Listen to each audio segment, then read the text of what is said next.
61 കേട്ടാ. അപ്പൊ രാവിലെ ഡീറ്റോക്സ് ഡ്രിങ്ക് തന്നെ, അത് വിട്ടിട്ടുള്ള കളിയൊന്നും ഇല്ല.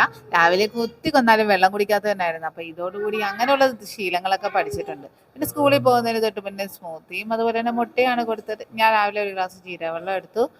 അതിന് ശേഷം അവനെയൊക്കെ വിട്ടതിന് ശേഷമാണ് പിന്നെ ബ്രേക്ക്ഫാസ്റ്റ് ഒക്കെ എടുക്കുന്നത്. അത് അവന് സ്കൂളിൽ കൊടുത്തു വിടാനുള്ള ഇഡ്ഡലി സാമ്പാറുമാണ് കേട്ടാ. ഞാൻ അതിന് ശേഷം ഒരു ഗ്രീൻ ടീ, ഒരുപാട് ദിവസം രാവിലെ ഗ്രീൻ ടീ എടുത്തിട്ട് പിന്നെ കുരുമുളക് പൊടിയിട്ട് 2 മുട്ടയും ഒരു ഗ്ലാസ് സ്മൂത്തിയും. വയറ് ഫില്ലാവാൻ വേറെ ഒന്നും വേണ്ടല്ലോ. ഉച്ചക്ക് എടുത്തത് ഓട്സിന്റെ പുട്ടാണ് കേട്ടാ. ഞാൻ തന്നെ റോൾഡ് ഓട്സ് വറുത്ത് പൊടിച്ചെടുത്ത നല്ല സൂപ്പർ പുട്ടാണ് കേട്ടാ.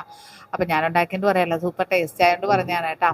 അപ്പൊ പുട്ടും നല്ല ആവി പറക്കുന്ന പയറും കൂടെ ആയിരുന്നു ലഞ്ചായിട്ട് എടുത്തത്. പിന്നെ സ്കൂളിൽ നിന്ന് മോൻ വന്നപ്പോഴത്തേക്കും ഒരു യോഗേർട്ടും കൊടുത്തു. അതുപോലെ തന്നെ ഫ്രൂട്ട്സ് ഒക്കെ ഇട്ട് ആപ്പിളും പഴവും എല്ലാം കൂടി ഇട്ട് കോൺഫ്ലേക്സ് കൊടുത്തിട്ടുണ്ടായിരുന്നു.